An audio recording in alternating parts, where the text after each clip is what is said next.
That when I start making a piece of art, part of that process is to concentrate so clearly on making these images that what happens is a window opens. You seem to kind of, when I'm working like that, I close out the rest of the world. All there is at that moment is what's in front of me and a flow of ideas. And the flow of ideas become a window. And somehow a part of me goes through that window. And during that time of really being focused on doing that, I get a new understanding of the world. The better that window is, the more focused I become, the fresher the ideas, the more they hit the mark of what I would want my art to be. And that's kind of the way I work. It's not a flood of emotion, it's not a flood of intellect, it's a focusing that makes us kind of transcend that separated world of intellect, emotion, and have an experience. And the art piece is simply a byproduct of that experience. If you have a wonderful experience doing it, you're going to have a wonderful piece of art. My parents come from a small coal mining town in northern Alabama. I grew up there and in Louisiana till I was in the 4th grade. My dad was in the military. I came to California, went to a small parochial school in Ventura County, and there was no one there that really knew what it was to be an artist. All of my teachers knew it was really difficult to deal with me, and many times I was frustrated because of that. I remember through looking at the memorabilia that my parents have, still there's a 4th grade ancient history book, and from cover to cover they're drawings all through it. You know, other people would underline what was important, but I would draw in them. I mean, even on the illustrations, there would be, you know, all kinds of things going on. There's one particular one that I get really tickled at. It's a statue of Amenhotep, and at the bottom I've drawn a little dog sitting at his feet. But the whole thing was that it was drawing gave me some sort of a sense of accomplishment, of good feeling. I became more assured and more assured that what I wanted to do was make art. It was that thing that made me happy. It was that thing that gave me joy. It's one of the ways that I was able to really cope with the world and deal with it. And at that point I decided that would be exactly what I would do. I completed 13 years of college, an AA, a double BA, an MA, and a Master of Fine Arts. And during that time I was also working myself as a professional artist. I put at least 40 hours a week in my studio. And I still have that work ethic and that I work all the time. The early things that I did for myself that come from the 60s, from Arts and Crafts, College of Arts and Crafts in Oakland, at the time I did them simply to be a break away from what I was doing at school.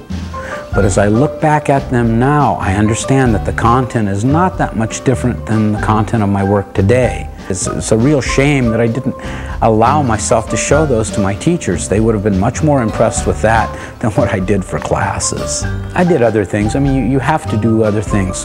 We all do in our life, sometimes to make money that are not exactly what we do as our vocation. During that time, I did things like run the galleon sport fishing boats. But it was a wonderful experience for me. It gave me a complete different look at life and another part of life. It gave me some visual experiences that you couldn't purchase. To be 120 miles out on the Pacific Ocean and the freshness of the sea, seeing the big sea creatures that were caught on the boat and all. It was an experience that still, I find it coming up in my art all the time. You'll see fish swimming through backgrounds and watery kind of use of paintings. I believe every artist no matter what they paint or how they paint it, it has a certain subject matter, it plays with color and all of these other things, but underlying all of that is the thing that the art is really about. And I find that in myself, even though there's a variation in the content that goes along with my experience in life, that it always seems to be that I'm more concerned with the human experience, with what it is to be human, how the world is perceived, how experience with people is perceived. Visual art is not purely visual. Experiential, it takes in all of the senses. This third eye that we see through is all of the senses, and it all comes together to make a statement about being human. And I think it really communicates from deep within inside one human being to another without using words or symbols or things of that nature. It's kind of a general knitting together of things. Those things kind of come together to give an overall feeling of the work. Being able to show my art, for people to see my art, to purchase it, to have it, that it be able to carry further is very important to me. That's the biggest reason for a sale. The sale means that the person that purchased it keeps that. And the longer they keep it, the more people see it. The more people see it, it's not that object that they see, but they actually are connected to an experience, a thought, something that I felt was important. That's where it has its potency. The reason for making art, though, is a bit different. It's not that there's a reason, it's not logical. It's kind of, it's a driven thing. If I don't make art, I find it very difficult to exist within the world.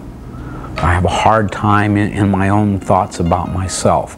The part of making art is something I have to do.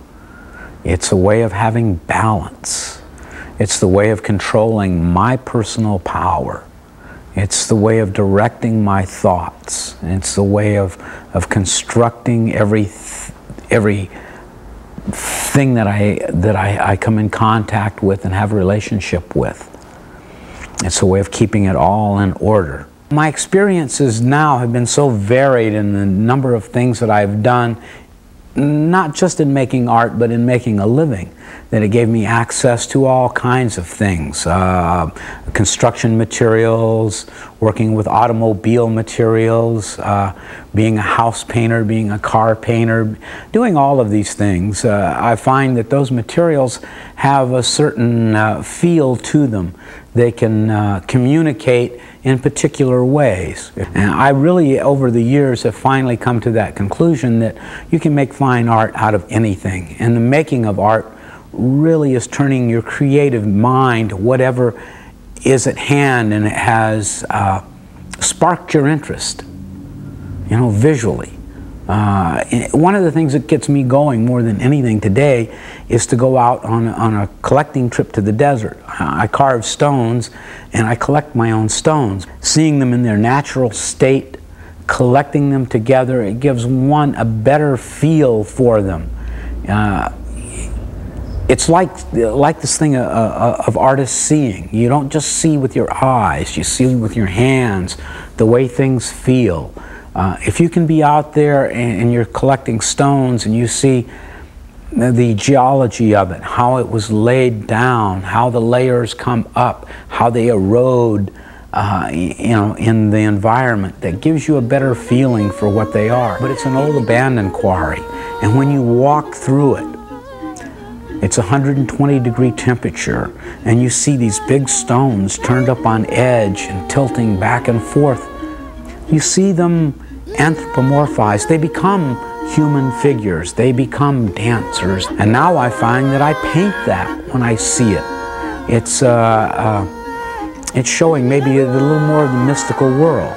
And the mystical world isn't something out there that's static. It's different to everyone. To me, when I walk through the quarry and I see the black marble, like this piece right here,